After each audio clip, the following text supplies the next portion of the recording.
Dalam Bapa dan Putra dan Roh Kudus. Amin.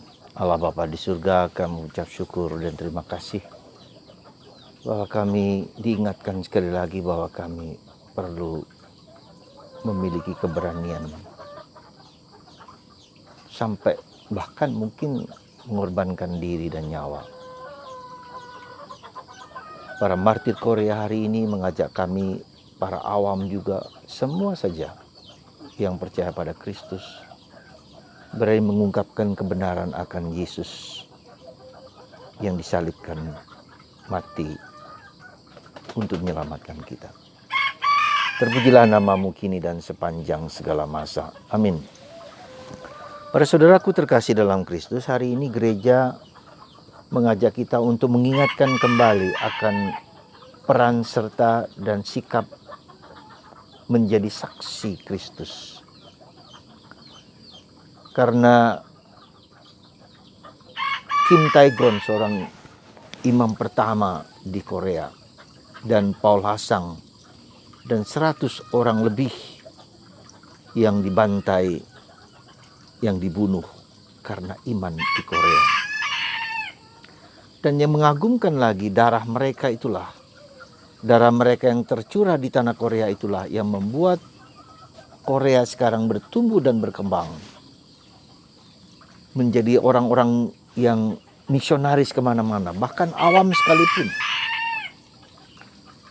Begitu gigihnya dan kuatnya militansi dari seluruh umat Katolik untuk membagikan Kristus kemana-mana, bahkan ke luar negeri. Awam.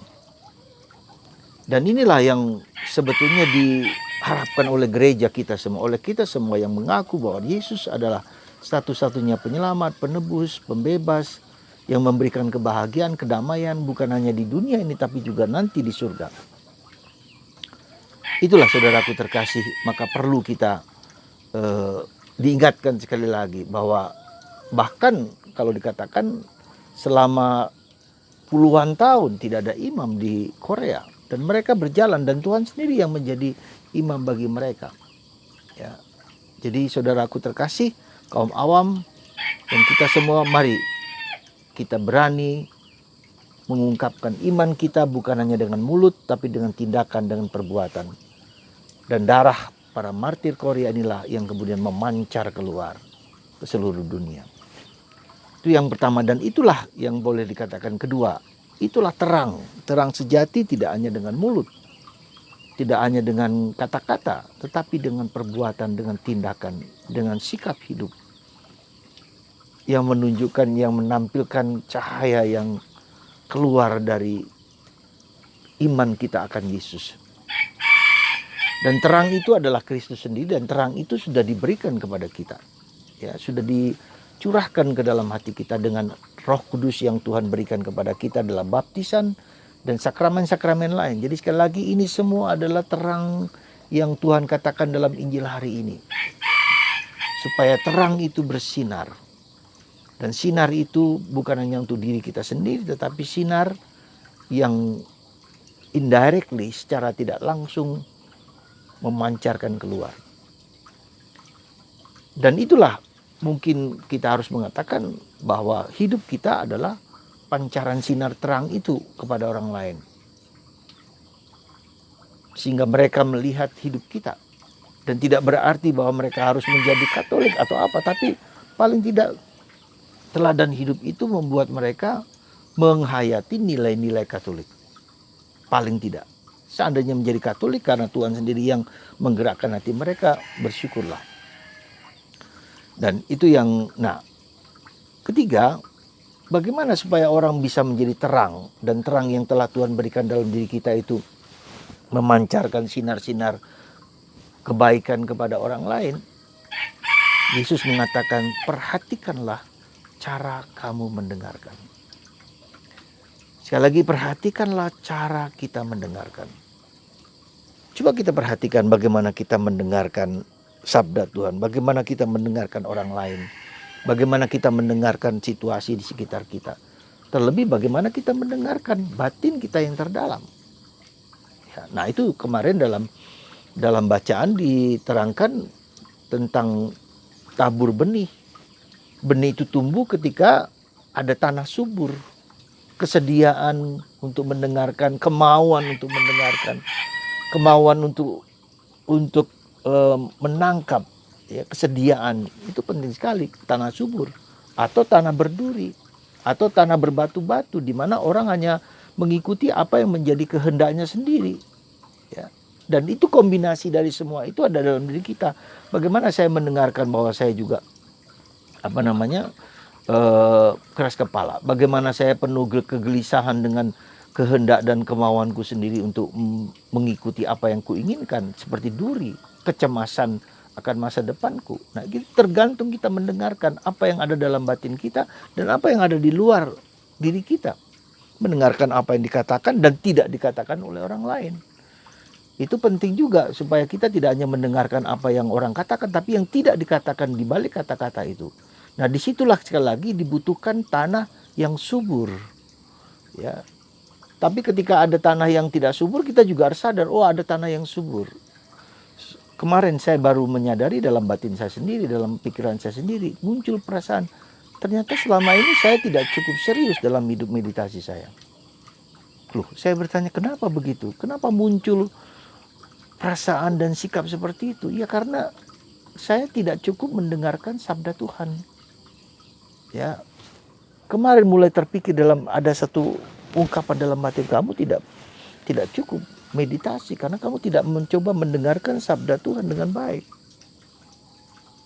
Kemarin saya merenungkan tentang bahwa Yesus mengajarkan secara pribadi tentang penderitaannya.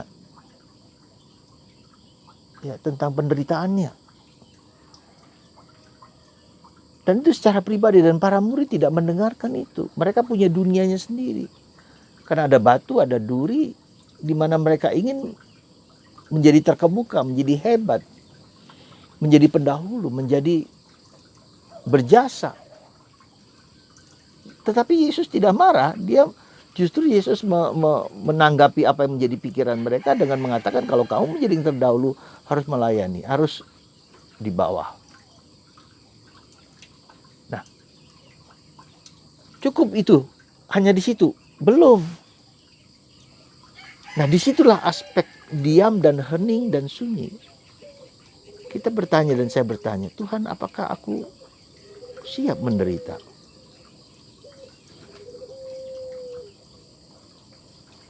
Siapa yang kulayani dalam hidupku sehari-hari?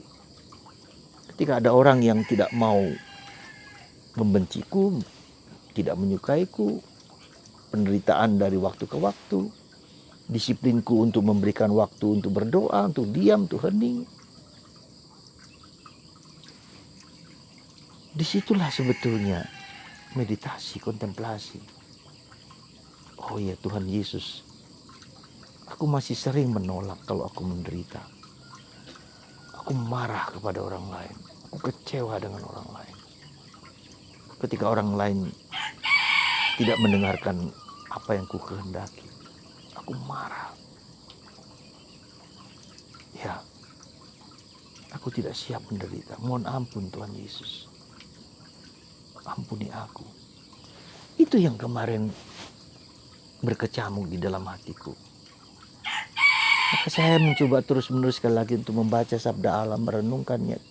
Seperti hari ini, saya melihat bacaan pertama tentang bagaimana Tuhan menyentuh Raja Kores, orang Persia. Bayangkan, orang Persia, bukan orang Yahudi, memberikan surat perintah kepada semua jajahan orang Persia ini untuk membantu orang Yahudi membangun misbah, sinagoga besar di Yehuda. Tuhan memakai orang lain untuk menegur kita, untuk menyapa kita. Nah, kalau hati kita tidak seperti tanah subur, kita tidak bisa melihat bahwa orang lain pun dipakai Tuhan. Jadi Tuhan memakai berbagai macam cara lewat orang lain, lewat suami, lewat istri, lewat anak-anak, yang menyenangkan dan tidak menyenangkan. Juga lewat batin kita, tergantung cara kita mendengarkan. Coba perhatikan. Sekali lagi coba diperhatikan cara Anda mendengarkan, cara kita mendengarkan. Apakah mendengarkan kita hanya memilih apa yang kita sukai? Memilih apa yang menyenangkan kita? Mungkin kebanyakan seperti itu. Padahal Tuhan bicara kepada kita lewat sesuatu yang tidak menyenangkan. Sesuatu yang mencemaskan, menggelisahkan, bahkan menjijikkan, aneh. Untuk membuat hati kita menjadi tanah subur. Atau kita tetap menjadi tanah yang berbatu-batu, yang berduri-duri. Ya monggo, silahkan. Sekali lagi saya hanya mengatakan, Anda kita tumbuh dan berkembang kalau kita tahu cara kita mendengarkan. Kita pilih-pilih, itu enggak cocok, itu jelek. Tapi coba, justru dalam kejelekan, dalam musuh kita, Tuhan bicara. Coba lihat, perhatikan salib Tuhan Yesus, jahat, jelek. Menerima salib itu sebagai salib, baru tahap pertama. Tapi menerima salib sebagai cinta Tuhan, nah itu mendengarkan dengan deep and compassionate listening. Deep and compassionate listening. Mendengarkan dengan dalam dan penuh belas kasih. Semoga Anda dan saya mendengarkan suara Tuhan. Para martir di Korea mendengarkan suara Tuhan. Meski mereka mati, tetapi memancarkan, menyuburkan tanah Korea menjadi tanah subur untuk iman Katolik. Karena pengorbanan mereka. Kita juga mendengarkan kehendak Tuhan, bahkan ketika menyakitkan sekalipun, demi kebaikan diriku, orang lain, dan siapapun, karena mendengarkan suara Tuhan. Semoga hati kita peka dan tajam mendengarkan Tuhan dalam keseharian, lewat peristiwa apapun. Tuhan memberkati Anda semua, menguatkan Anda dan membuka hati kita akan rahmat Tuhan dalam nama Bapa dan Putra dan Roh Kudus. Amin.